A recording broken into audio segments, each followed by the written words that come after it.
The arena was massive, bigger than any stadium on Earth. Billions of aliens watched from every corner of the galaxy. Bright lights lit the center where one figure stood alone, a human. His name was Marcus. To most of the galaxy, he was a joke. Weak, soft, too emotional. The Council of Galactic Trials had allowed one human to compete this year, for amusement, not for honor. Even Earth's own leaders didn't expect him to last more than one round. Marcus stood still in the center of the arena, wearing a simple black suit designed by Earth's engineers. No weapons, no armor. Around him were holograms of past champions, giant, beasts with claws, wings, thick armor, or powers that could melt stone. In the crowd, aliens laughed and placed bets. No one bet on the human. The screens displayed his odds of survival, 0.01%. A loud voice echoed through the arena in many languages. Begin Phase 1, Gravity Shift. The ground shook. The atmosphere around Marcus got heavier, much heavier. The gravity doubled in an instant. The crowd gasped. Some aliens clapped, already expecting to hear bones snap and flesh collapse. Marcus bent slightly, adjusting his stance. The weight crushed down on him like an invisible mountain, but he didn't fall. He breathed slowly, his muscles shaking but steady. The audience watched, confused. Why was he still standing? On the screen, his heartbeat was shown live. It was fast but controlled. His blood pressure rose but didn't spike dangerously. Medical bots flying above him scanned him again and again, unable to understand what was happening. Inside the control room, alien scientists stared at their monitors. One of them whispered, "He should be unconscious, or dead." "He trained for this," said another, shocked. "Impossible." Far away on Earth, a small team of generals watched the broadcast silently. They knew Marcus. They trained him. He had volunteered to enter the trials when no one else would. Before he left Earth, he had spent 2 years in extreme training, inside chambers where gravity was slowly increased until even his bones screamed. But Marcus never quit. Back in the arena, Marcus took a step forward. Just one. But that step shook the crowd. A small alien child clutched its mother's arm and asked, "Why isn't the human falling?" The mother didn't have an answer. Then came the second step. And a third. Marcus kept walking, slowly but surely, across the arena floor. Sweat poured down his face, but his eyes stayed sharp, focused. The arena lights shimmered off his skin, but his back remained straight. Not once did he fall to his knees. The announcer's voice cracked for a moment. Even he didn't know what to say. The phase wasn't over yet. Most beings would fall within the first 20 seconds. Marcus had lasted 2 minutes, then 3, then 5. The gravity held at double the normal force for 10 full minutes before returning to normal. The crowd was silent. Marcus dropped to one knee, not from pain, but from respect. He placed his hand on the ground and whispered something no one could hear. Then he stood again. The round was over. Phase 1 complete. A green light flashed. Survivor, Marcus, human species. That's when the whispering started. All over. The galaxy, beings watching from home, leaned forward. Who was this human? How did he survive something that would crush a Grokian war beast in seconds? How could a creature from a low-gravity planet stand up under pressure meant for planetary guardians? Backstage, one of the alien competitors, a large beast named Rythak, watched, the screen with narrowed eyes. He didn't laugh. He growled low. "That's not normal," he muttered. "That's dangerous." Another alien beside him scoffed. "He'll break in the next round." "Maybe," Rythak said, "but if he doesn't, we have a problem." Marcus walked off the arena floor without help. The medic bot scanned him again. No broken bones, no internal damage, just extreme muscle strain. He smiled at the bots and said, "I'm just getting started." The Galactic Council began reviewing data. Something was wrong. This wasn't how it was supposed to go. A human wasn't supposed to be able to do this. But now the whole galaxy had seen it. Marcus sat in a quiet chamber, alone. He looked up at a small camera and knew Earth was watching. He raised 2 fingers to his head and gave a silent salute. This was just the first test, and he had passed it. Not with power, but with something stronger. Resolve. The next morning, the galaxy was still buzzing. News channels repeated the footage of Marcus surviving the double-gravity trial. Social media across thousands of planets posted clips of his slow, painful walk across the arena. Memes spread, some mocking, some amazed. But one question echoed everywhere. Why isn't the human dead yet? Inside the Galactic Council's science chamber, high-level analysts reviewed the data again and again. They stared at Marcus's medical results. Heart rate, high but stable. Blood pressure, elevated but safe. Muscles, overused but not torn. One doctor with 6 glowing eyes slammed his fist on the table. "This is impossible. Their bodies aren't made for this." Another scientist replied, "No, they're not made for it. They adapted to it." Far below the arena, Marcus lay on a cold metal bed inside the competitors' quarters. His breathing was slow, focused. Pain filled every inch of his body, but he didn't complain.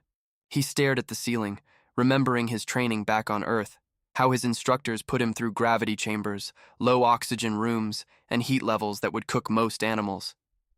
Each day, his body had screamed. Each night, he had chosen not to quit.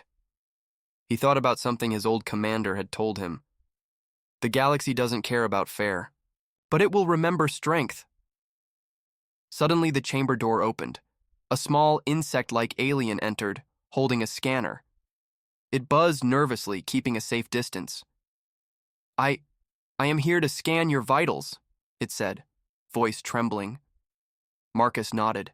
"Go ahead." The scanner floated around him, flashing lights. "You should not be alive," the alien whispered. Marcus gave a tired smile. "That's what they told me back home, too." Meanwhile, the next phase of the trials was being prepared. Phase 2, environmental endurance. A large simulation chamber filled with firestorms, toxic fog, and blinding lights. It was built to break minds, not bodies. Competitors would face personal fears, extreme temperatures, and deadly illusions. The council debated privately. "Should we pull the human out?" one elder asked. "If he survives again, it will change everything." "No," said another. "Let him try. Either he dies, or we learn what his species is really capable of." Back in the holding area, other competitors began to notice Marcus. A few sneered. One large reptilian creature banged its chest and hissed as Marcus passed, but others didn't mock. They watched. Quietly. Carefully. One alien named Vurak, a silent champion from a water world, leaned in and said in a low voice, "They fear you now." Marcus stopped and looked at him. "Why?" "You weren't supposed to stand," Vurak replied. "Now they're wondering what else you can do." An hour later, the alarm sounded. Phase 2 was ready. The arena changed. This time, it wasn't a fighting pit. It was a simulation zone. Twisting landscapes, fire bursts, collapsing floors. Thick smoke rolled across the ground. The crowd leaned forward. Marcus entered last, stepping into the smoke without flinching. Suddenly, images appeared in the fog, visions built from each competitor's mind. For Marcus, the smoke shaped itself into familiar forms. A burning city, his family screaming, his fellow soldiers lying broken. His home, Earth, crumbling into space. He staggered back for a moment. The illusion was powerful, almost real. His brain screamed in panic. His emotions flared. But then, something clicked. This wasn't real. It was fear. And Marcus had trained for fear. He closed his eyes, breathed in deeply, and forced his mind to focus. One step, then another. Around him, the fog shifted again. showing him monsters, betrayal, failure.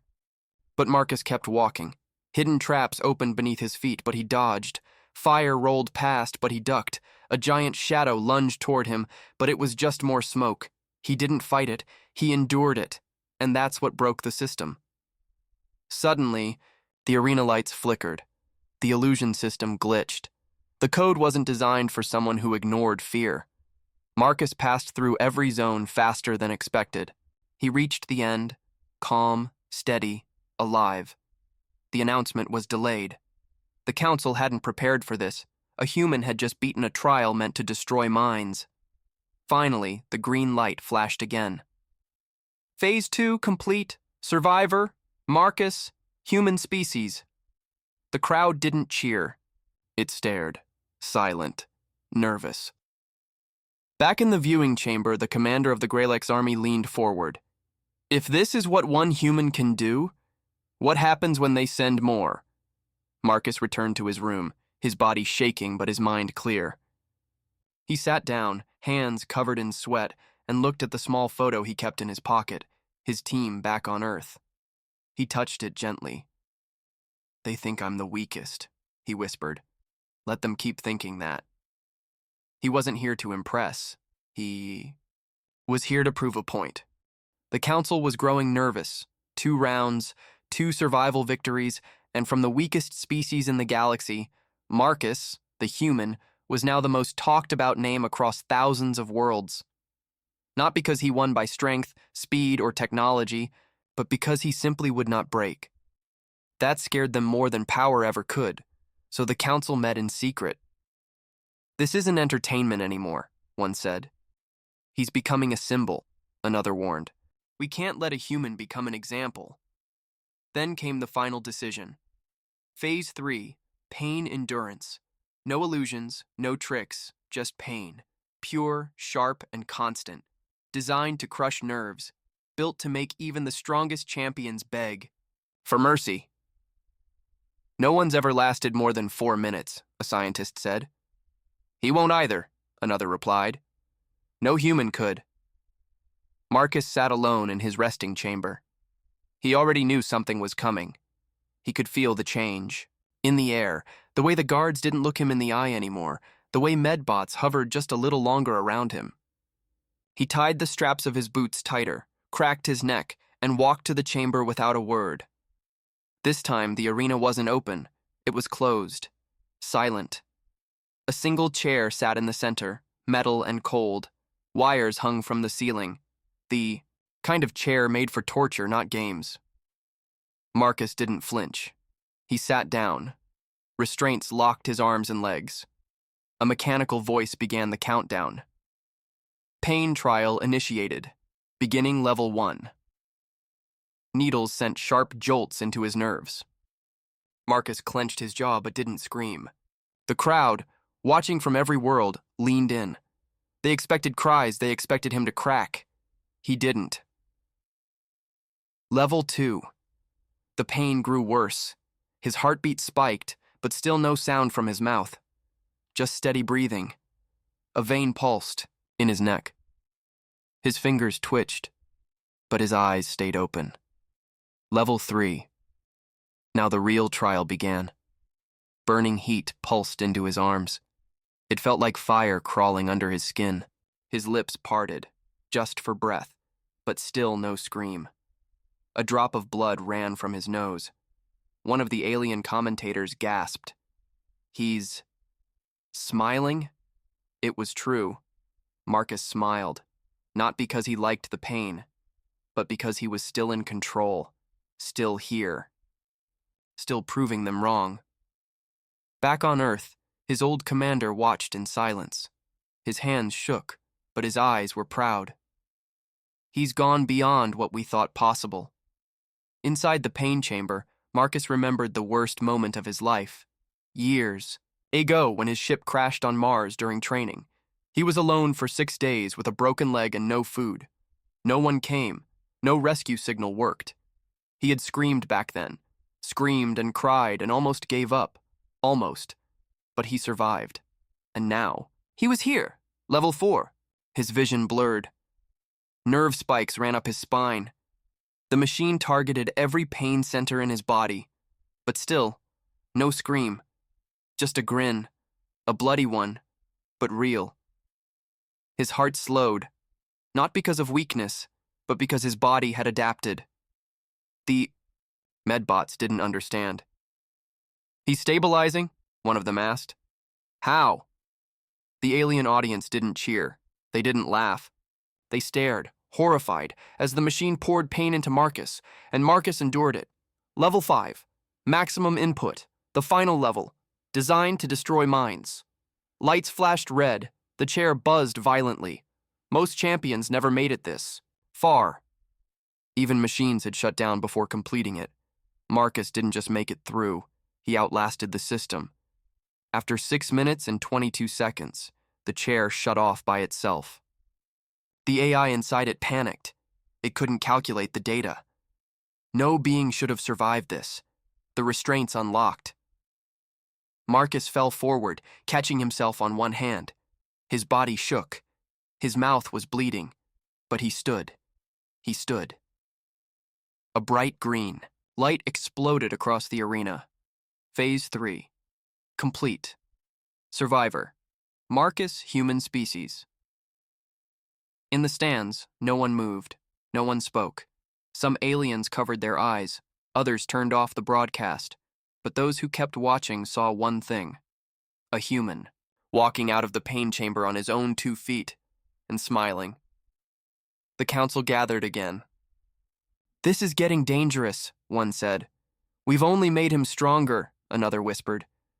"Then we increase the difficulty again," said the leader. "Next round, we break more than his body." Marcus returned to his chamber, dragging his feet slightly. He leaned against the wall, breathing hard. His body was wrecked, but inside, deep inside, something burned. Not hate, not rage, but purpose. "I'm not done," he whispered.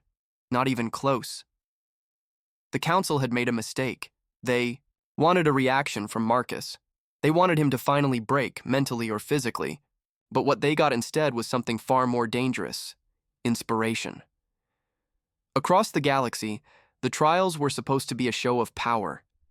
A reminder that no species could ever challenge the order of the council. That those who tried would fall. But Marcus didn't fall. He stood. He suffered, and still moved forward. And someone was watching. Not just the audience, not just the scientists, but the forgotten, the weak, the ones considered unworthy, slaves on mining worlds, servants on trade ships, refugees hiding from war. They watched Marcus and saw something they hadn't felt in years. Hope. Back on the arena world, Marcus prepared for the next phase. His body still hurt from the pain chamber. Every step burned, but he kept walking. He knew the council wasn't just testing him now, they were afraid. And scared leaders make mistakes. The guards who once mocked him now stayed quiet. The medbots scanned him twice, confused by his recovery. Even other competitors, those from warborn species, kept their distance. But one approached him. A small, quiet alien named Rin, from a low-gravity moon. Her species had never made it past round 1. She looked up at Marcus with wide black eyes. "You're not like them," she said. Marcus nodded. "I know. They break us. They laugh. At our pain," she whispered. "But they're not laughing now." Marcus didn't respond. He just looked at her and nodded again. That was enough. The next phase was called Trial of Obedience. It wasn't about strength or endurance. It was about control. The competitors were given orders, harsh, cruel commands. Fail to obey, and they'd be punished. Refuse, and they'd be removed from the trials. It was a game designed to show loyalty to the council's rules. The first command came fast. "Strike the one beside you." Marcus looked at the target, a small creature trembling in fear. Another competitor. He didn't move. The voice grew louder. "Strike, or be eliminated." He looked at the camera. Straight into it. "No. Gasps filled the arena. No? The voice repeated. You want obedience? Marcus said. You'll have to break my mind to get it. Silence. Then another command. Kneel. Marcus stayed standing. Remove your oxygen mask, the voice ordered. He didn't move. Lick the ground. Still nothing. The machine paused. The AI inside couldn't understand. It had faced thousands of competitors before. All had bent, even the strong ones. But Marcus wasn't playing their game. The AI tried one last thing. The command changed. Hurt yourself. Marcus clenched his fists, not in fear, but in fury. He stepped forward, and instead of following the order, he ripped off the command collar from his neck. Gasps echoed from the council chamber. That collar was made from coated nanosteel, unbreakable. No one should have been able to remove it. No one. But Marcus had, because humans weren't built for perfect obedience. They were built to question, to rebel. And the message spread instantly. All across the arena world, screens flickered. Broadcasts glitched, but not from damage, from hacking. Rin, the quiet alien, had friends, tech rebels, hidden inside the slave systems. They used Marcus's moment to break the broadcast lock. Now every corner of the galaxy saw something different. They didn't see a broken human, they saw a free one. Marcus stood tall in the middle of the arena, collar in hand. This is what you're afraid of, he shouted. A voice that says no. All over the galaxy, on mining colonies, prison planets, and silent ships, aliens stood up. Some for the first time in their lives. They weren't strong. They weren't fast. But they remembered what it felt like to hope. Back in the council chamber, alarms blared. He's triggering a rebellion, someone shouted. The leader growled. Shut it down! All of it! Troops stormed into the arena to take Marcus away. But he didn't run. He stood there watching the camera. If one man saying no scares you, Marcus said, what happens when the rest of us say it too? Then, the screen cut to black. Across the stars, revolts began, and Marcus, the human who was meant to fail, had become a spark, not just a competitor, a symbol, a revolution. The council had finally reached their limit. Marcus wasn't just surviving the trials, he was turning them upside down. Worse, he was inspiring others to do the same. Entire systems were now on the edge of rebellion. Broadcasts of Marcus defying. Orders were being shared in secret networks. Slaves whispered his name like a promise. Citizens of weak worlds stood a little straighter. Even soldiers began to ask questions. The council couldn't afford that. So they gave a new order. Not to capture Marcus, not to break him, but to end him, quietly. No more trials. No more cameras, no more games. Just one goal, remove the human. They selected 3 assassins, each from a different world, trained in silence, experts in speed, poison, and death. One moved through shadows, another used thoughts to control pain. The third could kill with a single strike.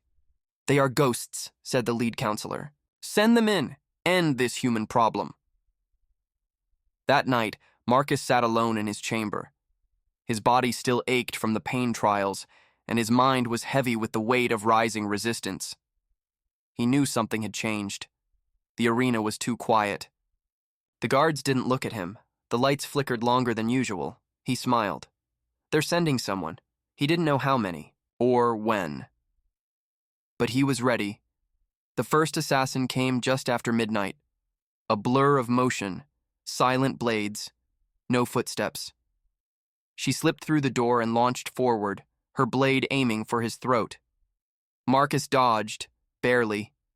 Pain shot through his side as the knife sliced his skin, but he grabbed her wrist, twisted, and slammed her into the wall. She gasped, not in pain, but in surprise. You're not supposed to be this fast, she hissed.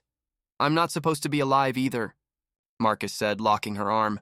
Before she could move again, he looked her in the eye. Who sent you? She said nothing, but something in her gaze shifted. She had expected fear, maybe begging. Not this. Not calm. Not control. He let her go. "What are you doing?" she asked, stunned. "Giving you a choice," Marcus said. "You're not a killer. You're a weapon they aimed at me. You still have a mind." She stared at him, confused, angry. But then she stepped back and vanished into the shadows. The second one came an hour later. He didn't use blades. He used thoughts. Marcus felt it before he saw him, a pressure inside his mind, memories twisting, visions of pain, regret, guilt. The assassin was a psychic from a deep mind race. He didn't kill with hands. He crushed souls. But Marcus had something different. His pain wasn't weakness. It was armor. The psychic tried to drown Marcus in fear, but he found something unexpected. Silence. Marcus had already walked through pain, through death, through betrayal. The assassin found nothing to break. How? The psychic stammered. "I've already lost everything," Marcus said. "Now I fight for those who haven't." The assassin dropped to his knees. "They told me you were dangerous, that you were chaos, but your clarity." Marcus offered his hand. The psychic took it. 2 down, 1 left.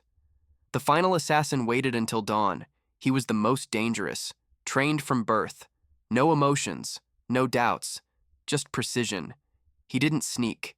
He walked straight in, wearing a black cloak, blade drawn. "You will fight," he said. Marcus stood up. "Always." They clashed, fast, brutal, no tricks. Just skill. The assassin struck hard, cutting Marcus's shoulder.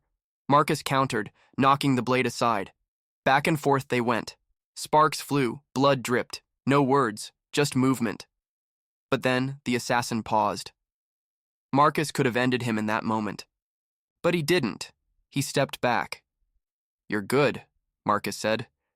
"You could have killed 100 men already." The assassin narrowed his eyes. "Why don't you finish it?" "Because you're not my enemy," Marcus said. "You're just following orders, like I used to." That hit something. The assassin froze, and slowly lowered his blade. No one had ever done that before. No one had spared him. No one had seen him as more than a killer, but Marcus did. The assassin turned the blade and handed it to Marcus. 3 assassins, 3 choices, all chose him. The next morning, the council received a message, a video. Marcus, standing with the 3 assassins at his side. "I don't lead armies," he said. "I don't control empires.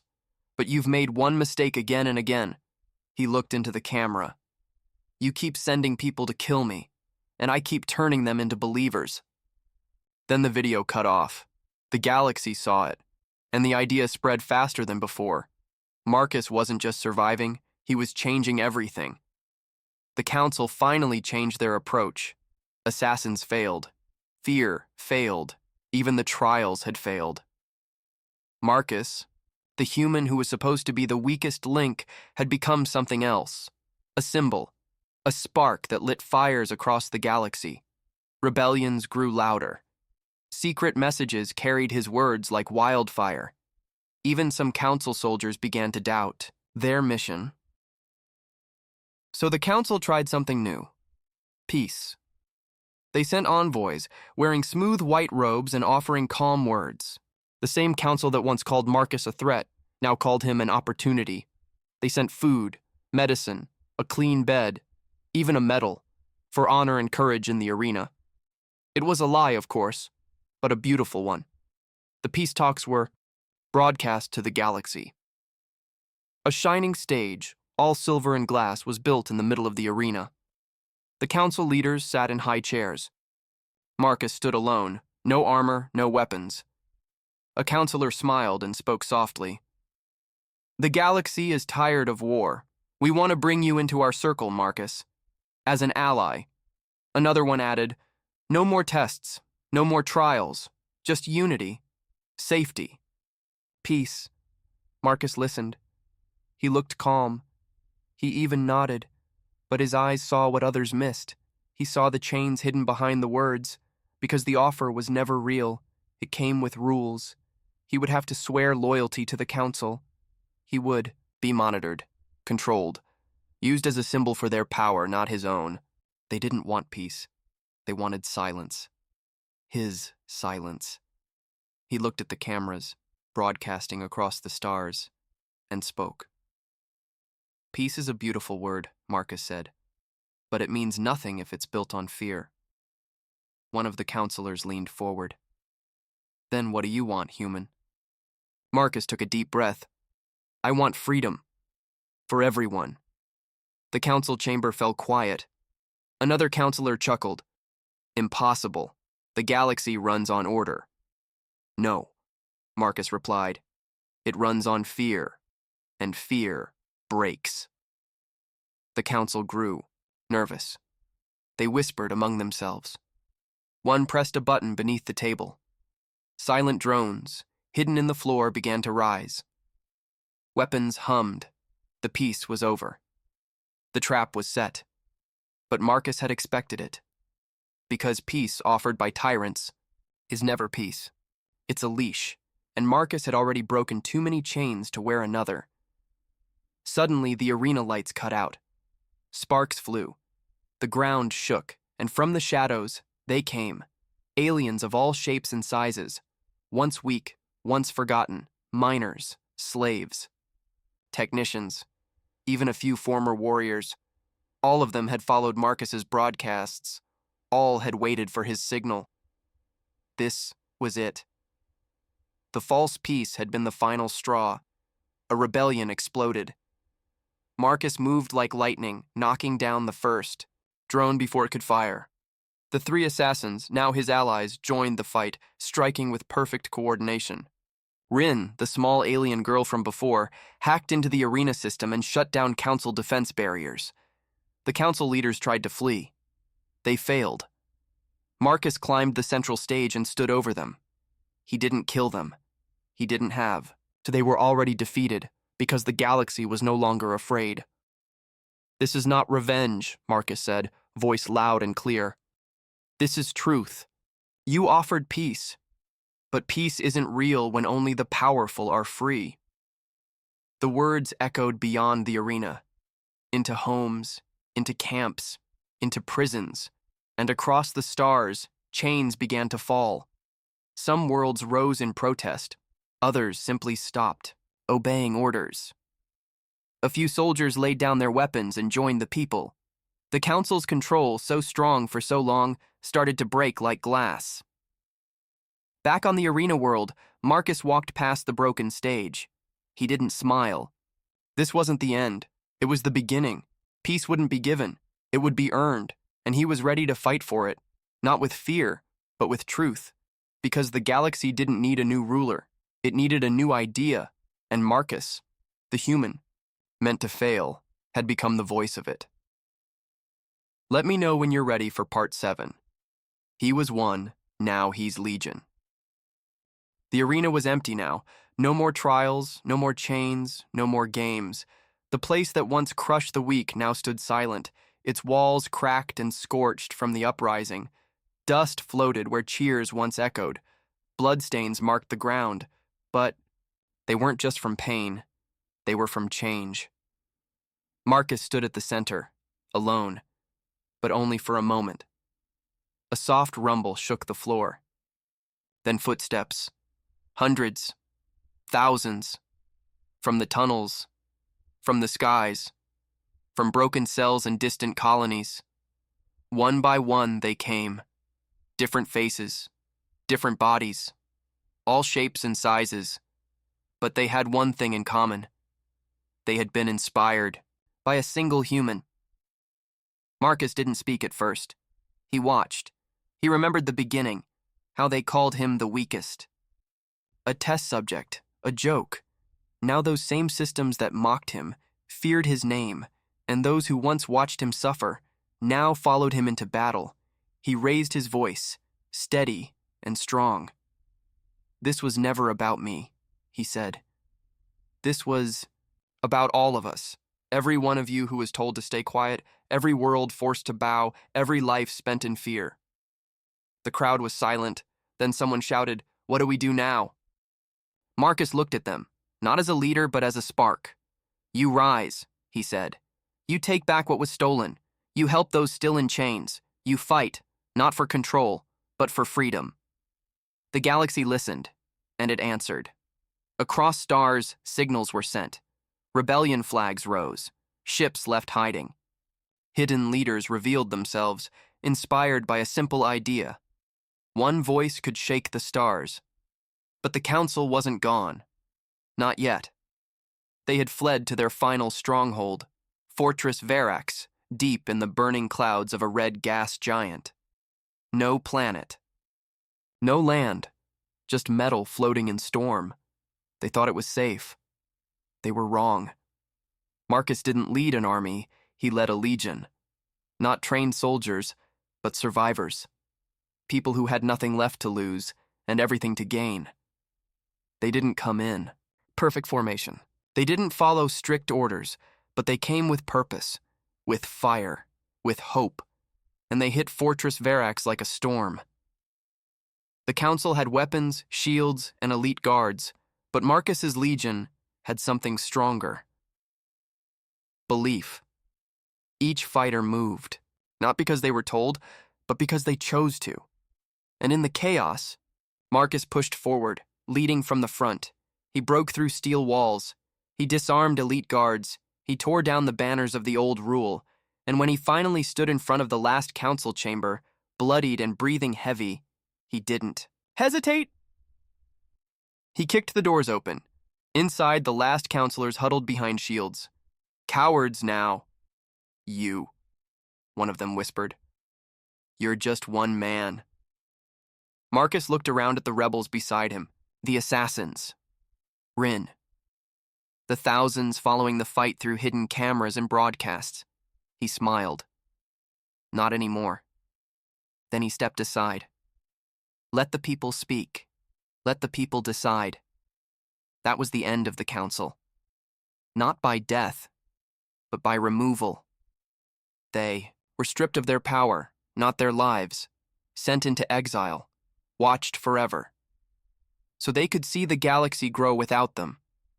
The council was gone. But Marcus refused to become what they were. He didn't take the throne. He didn't declare himself ruler. Instead, he gave it all back.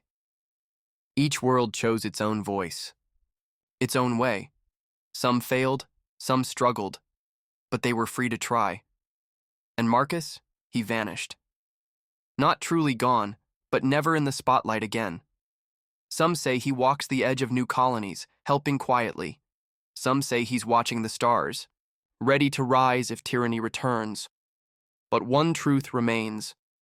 He started alone and ended as a legion, not by power, but by will and across the galaxy. When the night is darkest, people still whisper his story, of the human who was meant to fail, of the trials that tried to break him, of the moment when gravity doubled, and so did his resolve, and of the day he stood alone, until everyone else stood with him.